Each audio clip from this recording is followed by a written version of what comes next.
Hello. As you can tell from this shot here, that is the very distinctive styling of a Cleaver Tiny Home. So today I wanted to just highlight what we've done with our tiny home here on our Christmas tree farm. When we purchased it with the off-grid solar panel system. And I will say that it's generally a really high quality, great unit. The solar panels are Canadian Solar 500 watt panels. There are 10 of them up there, a total of 5,000 watts. That seems to be plenty of power. The inverter here is a Lux Power inverter. I believe this is now the same thing that EG4 is using. So it's, and selling in the United States. This inverter came and has an app that we can use so that we can monitor the power. We can change settings and do everything remotely. When the generator starts, how much power we're using. It's really quite slick. The communication device for this inverter here is a dongle. Originally we had a cellular dongle on there. That our cell service here is pretty spotty. We have excellent Wi-Fi though, so that is now a Wi-Fi dongle and it works wonderfully. Here's my first criticism for the folks at Cleaver. There's a lot of cabling there. It's kind of messy. Probably should have used some conduit to run the cabling for the wires in between the inverter and the battery boxes. The battery boxes are the point for this whole video though. Originally the system came with just one box, which included two separate 100 amp hour batteries. It's fine, it would work okay, but in the middle of winter when we were here using the heat and trying to stay warm at night, we found that we would pretty much always need auxiliary power in some form. At that time we only had the generator. That was pretty annoying. We couldn't run the heat all through the night because by about 2 in the morning we'd run out of power and the generator would kick on, and who wants your generator running at 2 a.m. in the morning? So we knew we needed a second set of batteries. So we ended up, I researched for a long time to see what might be the right solution. I looked at possibly buying a different battery component manufacturer. The StackRack batteries are kind of hard to source and a little expensive for sure. But at the end of the day, we had the StackRack batteries. They're just fine. They're kind of unique in that they have an internal battery heater, but even the manufacturer documentation says that the batteries are good down to 4 degrees Celsius. So that's, high 30s right there. So the battery heater can't keep up enough when you get down below freezing. So that is a problem that I need to work out still yet. The boxes themselves are really cool. And I'll go into that more later. But first of all, the kit that I ordered from StackRack, it was the SRB2 cabinet with the two 100 amp hour batteries. And this is the way this whole system should have come initially from Cleaver Tiny Homes. Jonathan, Asa, I hope you hear that. This is the way you should be selling it. Don't sell it with just one cabinet and 2 batteries. Sell it with 2 cabinets and 4 batteries. There isn't the space here to have all of the batteries in one single cabinet. Maybe you can design something else to do that, because they do have that double cabinet system that they sell. But the kit I bought came with the cabinet, 2 batteries, cabling to connect the 2 batteries internally, and then some long cabling to connect the batteries up into an inverter or wherever you were sending your power. Also came with the communication cables, and ground cables, all the hardware to install the batteries into the cabinet itself. And so as far as a completeness and source, it was great. And I really Really like the way they put that together. The cabinets themselves are very nicely done. I'm sorry, I forgot to open this up ahead of time. Ooh, I got the right key. So they're really well made here. I'm going to highlight a couple of things here. So I've taken this off. You can see there's got the screws there, holes to hold it in place. That little discoloring on the front of the battery, that's from my sunscreen when I installed this. So it's not because of any other problem. So the cabinet itself, it's very cool. It's got this lip in here so that water can't get up over that lip and into the cabinet and compromise the interior of the cabinet. As you can see here, the mounting points where you screw down the cabinet are right here on the outside, and you're seeing a little bit of rust on there already, but you know, that's okay. It's on the outside of the cabinet. So I want to go over the install of how I installed this particular cabinet to match up with the original cabinet there. So let's start out with connecting the two cabinets here. I used this 1.5 inch EMT pipe here with liquid tight fittings. So those are watertight there, so no water is going to get in there. I used the 1.5 inch conduit there because you needed some extra room in order to run the cabling in there, and specifically the cabling. And this is where I'm going to have a little beef with StackRack. Is they have these nifty couplers here for both their positive and negative battery connections. They work great. They're really slick. They're really nice. There's one there. There's one there. But they're not entirely proprietary. You can buy the fittings. I found one seller in the US that could sell them, and they were sending them over from China with the tariffs and all of the nonsense that's going on there. They're going to be harder and harder to get, but they work fine. But you have to use that fitting in order to make the positive and negative electrical connections. And the reason for the 1.5 inch conduit is, you see here, it takes up most of that fitting. I probably could have gotten away with 1.25. I was concerned about once I got the cabling in there that I wouldn't be able to get that fitting through there. So that's why I went with the slightly larger. Again, I think you can go with 1.25.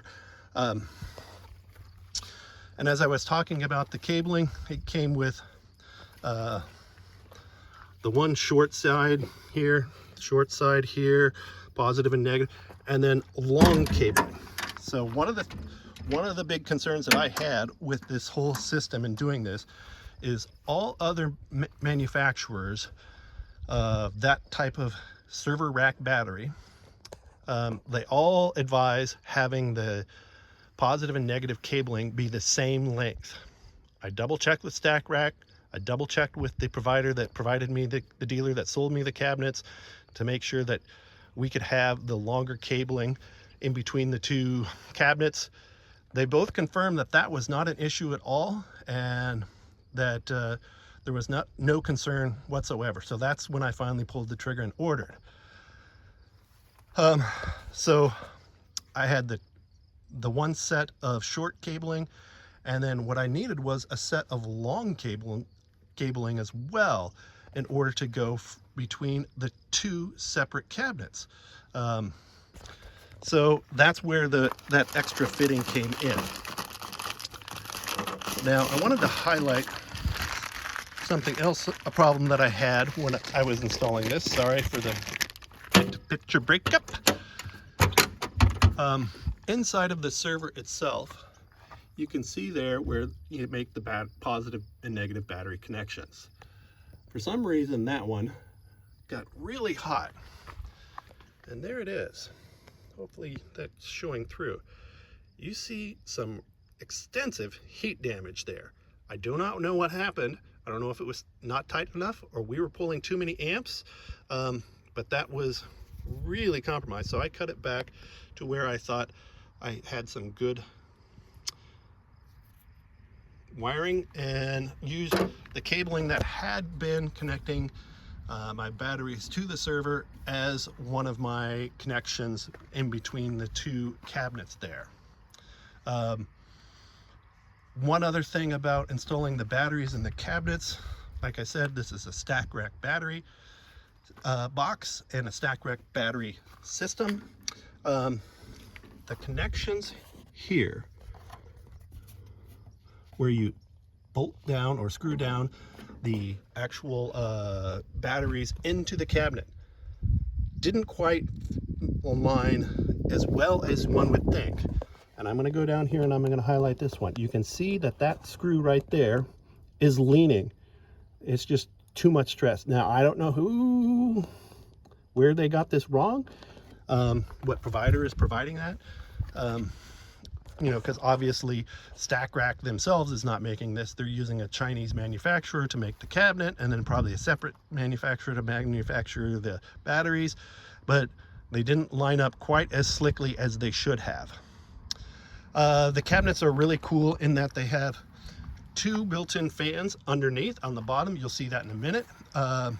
They run on 110 voltage. Again, Clever did this right. I did it wrong. They used an internal line that they ran up into the server to draw power back to the fans themselves. Those fans are thermally activated to come on at 80 degrees, 85 degrees, I believe, to cool the cabinet itself. They exhaust the heat from inside the cabinet out. Very cool system. There isn't the heat system in there, and we found that in the middle of winter, we noticed some battery degradation pretty fast, where the batteries were discharging faster than they should be when we're in freezing weather. So that's why we're going to have to figure out a heating mechanism inside the cabinet. I think I'm also going to use a thermal switch set at 5 degrees Celsius, about 41 degrees. That'll allow a heater to come on inside the cabinet. I'm not sure if I'm going to use the silicone adhesive heaters or just a standalone heating element inside of the cabinet. I think that's what I'm leaning towards, and I just put it in the center and the bottom in between the two fans, which I'll highlight here. So installing the cabinet itself. So the main thing for the cabinet installation is this frame. I built that the same, more or less, as the original Clever version, although I made it slightly smaller. It's a little narrower in width, and it does not come out quite as far. So there's no need to support underneath the cabinet door. It's not holding anything. My theory was if I made it a little bit narrower this way, the water that would come down the front of the cabinet would then drip down and off the frame, of the mounting frame, better. One other thing you'll have to do is you'll have to cut away part of your trim piece there. That's not such a big deal. But mounting this underneath, that was the real trick. You can see here that I have a series of screws or bolts. Those are 3/8 bolts, standard thread. I drilled and then tapped the bolts into the frame of the trailer. It's not hard. You just have to take your time, go slow. Don't try to cut too much thread at any one time. Mounting the cabinet to the frame, again, I used the exact same 3/8 inch bolt with nuts and washers in 4 different locations. This is a factory location for the mount of the cabinet. I did have to drill a new one in the back, so not a big deal. But those are the two fans that I was talking about. Those are exhaust fans. They allow the cabinet to be cooled. I'm thinking of installing the heater right in between them. Heat rises that way, and hopefully that would create heat into the cabinet, and then once the cabinet gets warm enough, the heater would shut down. So Sorry about this.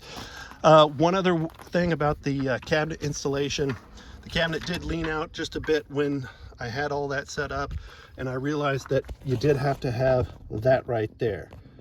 That is a Simpson strong tie lag bolt there with a fender washer. That's a 1/4 inch lag bolt, Simpson strong tie. I have a couple of them on there. There's another one down there. Can't hardly see it. And I align those up.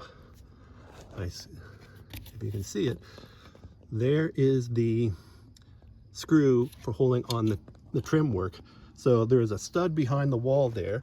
So I lined those up so that the lag bolt went straight into the stud of the home itself. Overall, I'm much happier having the double battery system. I think it's a good addition. And I think it's well worth it. Does need a heater element to it. This is that thing that cabling I was talking about that controls the fan. That yellow cord there going down, it just plugs in there. This outlet here is merely an extension. It's an extension cord. You plug in there. There's a receptacle plug-in on the inside where you can plug in your auxiliary exhaust fans.